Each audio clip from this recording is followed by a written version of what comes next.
Hello friends, welcome back in the Indian Dharma and science with Dolly 24। I hope so guys आप सभी स्वस्थ होंगे, मस्त होंगे, जबरदस्त होंगे, हर रोज अपनी ज़िंदगी में नई नई खुशियों का वेलकम कर रहे होंगे। दोस्तों, एक शोध में निकाला गया है कि भगवान विष्णु के जो भक्त होते हैं वो बहुत ही दुखी होते हैं, उनका जीवन बहुत ही कठिन होता है। तो क्या ये बात सत्य है? और होते भी हैं तो क्यों होते हैं?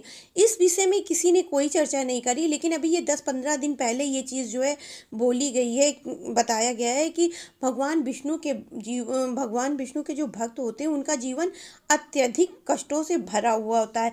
लेकिन क्यों होता है, इस चीज़ पर किसी ने ना कोई तर्क दिया और ना किसी ने बहस की। तो इसी पर हम थोड़ी सी चर्चा करेंगे गाइस। लेकिन उससे पहले, यदि आपने मेरा चैनल अभी तक सब्सक्राइब ना किया हो तो प्लीज़ सब्सक्राइब माई चैनल। और साथ में ये भी बात करेंगे कि भगवान विष्णु की किस रूप में पूजा करना सबसे ज़्यादा फलदायी होता है, किस तरह से उनको जो है अपन माने, जिससे कि हमें जीवन के कष्टों को भोगना भी ना पड़े और जो है सुखों की भी प्राप्ति हो। तो आइए करते हैं चर्चा। दोस्तों, भगवान विष्णु की आप किसी भी रूप में यदि पूजा करते हैं तो वो बहुत ही ज़्यादा उत्तम होती, फलदायी होती। भगवान विष्णु के भक्तों के ऊपर यदि कभी कोई संकट आता है तो भगवान विष्णु अपने भक्तों की सुरक्षा स्वयं करते हैं। लोगों को पता भी नहीं चलता है और उनकी जो है सुरक्षा हो जाती है। लेकिन अगर भगवान विष्णु के भक्तों के बारे में बात करें तो भगवान विष्णु की सबसे बड़ी भक्त उनकी माता यशोदा स्वयं थी। माता यशोदा ने भगवान विष्णु के बाल रूप को देखने का अनुग्रह किया था, तो भगवान विष्णु ने उनकी ये मनोकामना पूर्ण करी। लेकिन उससे पहले उन्होंने माता को कभी भी, अगर देखा जाए तो माता यशोदा के उनके रियल लाइफ में जो वास्तविक ज़िंदगी थी उनके कोई भी संतान नहीं थी। और भगवान विष्णु का भी जब जन्म हुआ तो उनके महामाया, जो कि संपूर्ण रूप से माया थी, उनका कोई भी अस्तित्व इस जीवन में, इस संसार में नहीं था, ना ही उनका कोई जीवन था। भगवान ने महामाया के रूप में उनकी कोख से एक पुत्री को जन्म दिया। लेकिन भगवान ने पहले ही अपने जन्म के लिए माता देवकी की कोख चुन ली थी। और वहाँ पर जब उनका जन्म हुआ तो वो स्वयं स्वयं ही जो है स्वप्न, जब उन्होंने वासुदेव जी को कहा और कहा कि मुझे जो है आप नंद बाबा जी के यहाँ छोड़ आइए, तो वहाँ पर आए। लेकिन उसके बाद में भी माता यशोदा के कभी कोई संतान नहीं हुआ, जिसकी वजह से माता ने, जब भगवान श्री कृष्ण चले गए तो उनका जीवन उसके बाद में भी बहुत ही दुखदायी रहा। वो हमेशा अपने पुत्र को याद करती रहीं। और अगर भगवान विष्णु की दूसरे भक्त के रूप में देखा जाए तो सबसे बड़ी भक्त उनकी जो थी सबरी थी। सबरी का प्रथम जन्म, अगर सबसे पहले इनके जीवन को देखा जाए तो ये स्वर्ग की अप्सरा थी। लेकिन वहाँ से ये इंद्र के द्वारा श्रापित होकर के आई अग्रसेन की पुत्री बन करके। लेकिन यहाँ भी पुत्री, जब इन्होंने राजा की पुत्री के रूप में जन्म लिया तो इनके ससुराल में इनका जीवन बहुत ही ज़्यादा कष्टकारी हो गया, बहुत ही ज़्यादा दुखी हो गया। और उसके बाद में इनका जन्म एक नीच कुल में कन्या के रूप में हुआ।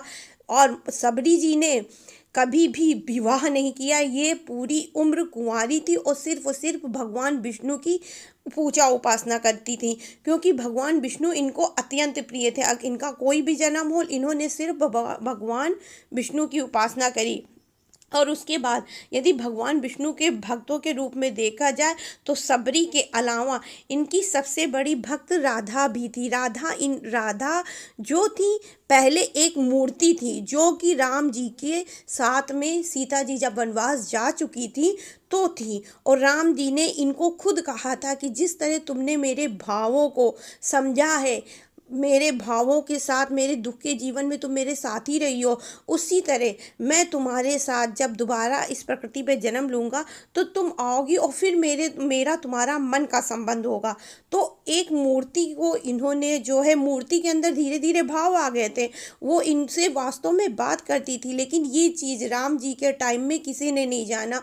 और मूर्ति का जब विसर्जन कर दिया गया, कुछ लोगों ने राम जी की मानसिक स्थिति को खराब समझ करके मूर्ति का विसर्जन करवा दिया। और उसके पहले भगवान ने इनको आशीर्वाद दे दिया था कि मैं जो है दोबारा जन्म लूँगा तो तुम मुझे इसी प्रकृति पे मानव जीवन में मिलोगी। इसीलिए जितने टाइम सीता जी के वनवास का टाइम था, उतने ही टाइम इधर राधा जी कृष्ण जी के साथ रही। तो राधा जी भी अपने आप में कृष्ण जी की भक्त रही। उसके बाद में उनके जीवन में कभी भी हालांकि राधा जी की शादी भी हुई थी, लेकिन उन्होंने अपने पति से कोई संपर्क नहीं बनाया था। और सबरी की बात तो आपको मैंने ही बता दी है। अब आती है मीरा जी की बारी। मीरा जी का भी जीवन अगर देखा जाए तो कृष्णमय रहा। उन्होंने सिर्फ और सिर्फ कृष्ण नाम का जाप किया। उनको विष का प्याला भी दिया गया। राजा की पुत्री थी, राजा के घर में ही आई, लेकिन उन्होंने कभी भी सांसारिक सुखों को नहीं भोगा।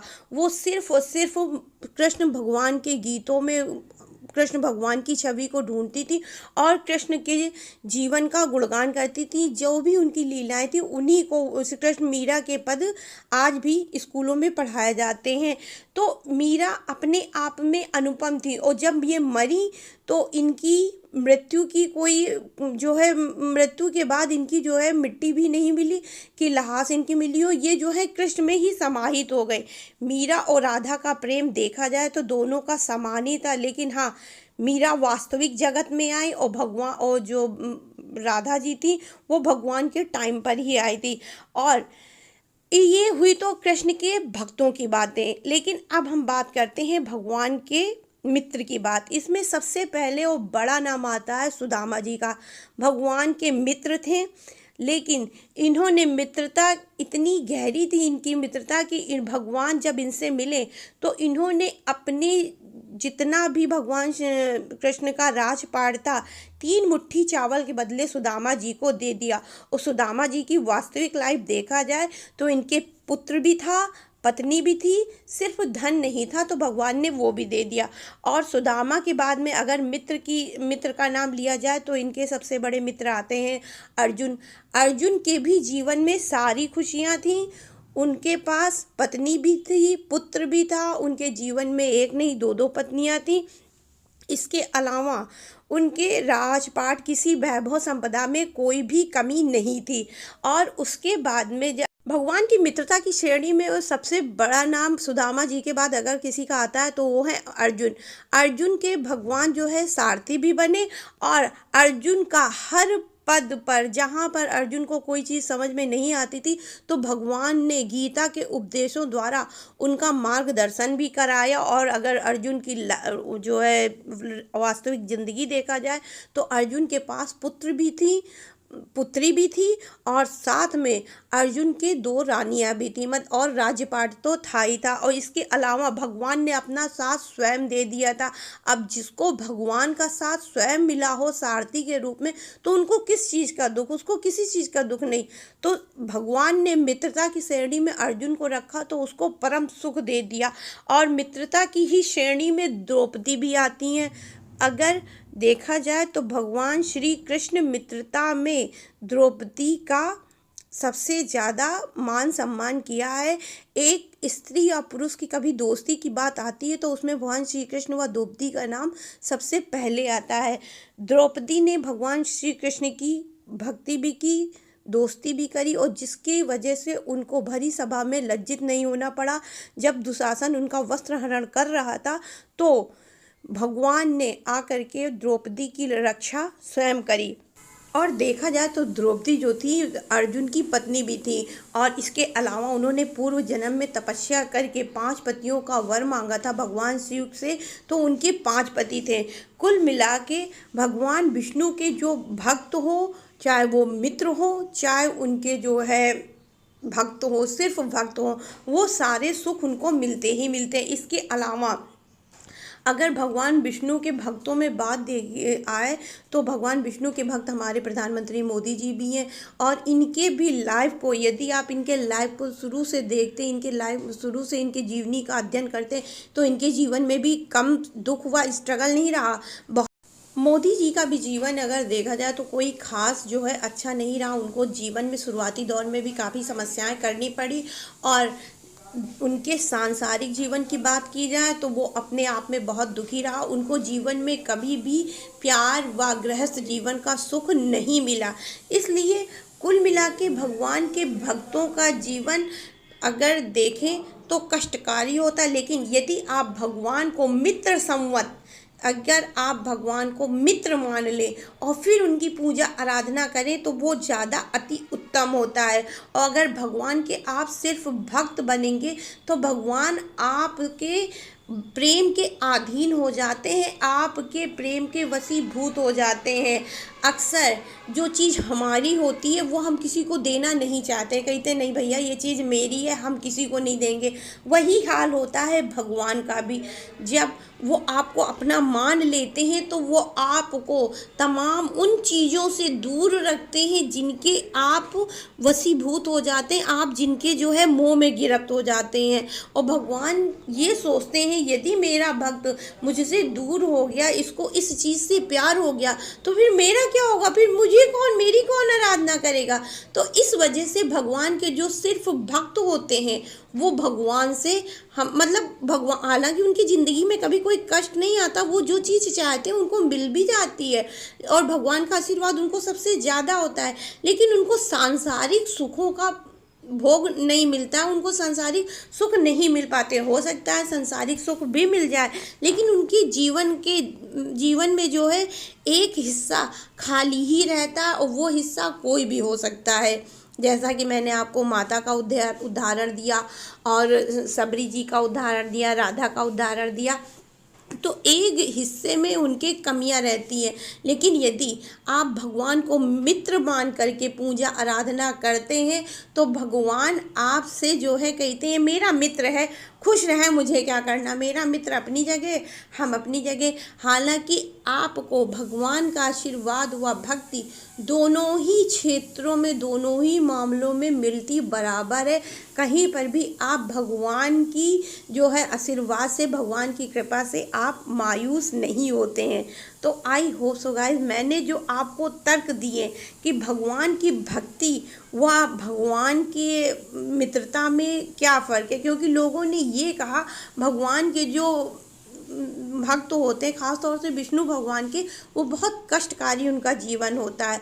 जीवन कष्टकारी जरूर होता है लेकिन जीवन बहुत अच्छा। और भगवान विष्णु जो होते हैं वो मोक्ष बैकुंठ धाम में निवासी होते हैं। तो भगवान अपने भक्तों से कभी कोई गलत कार्य नहीं करवाते और वो कहते हैं, वो सोचते हैं कि मेरा भक्त ये सांसारिक मोह माया से छूट करके, सांसारिक मोह माया, सांसारिक लोगों के जो भी मिथ्या झूठी चीज़ें हैं, इन सब से हट करके वो सिर्फ मेरे पास आ जाए और उसे जो है मोक्ष मिल जाए।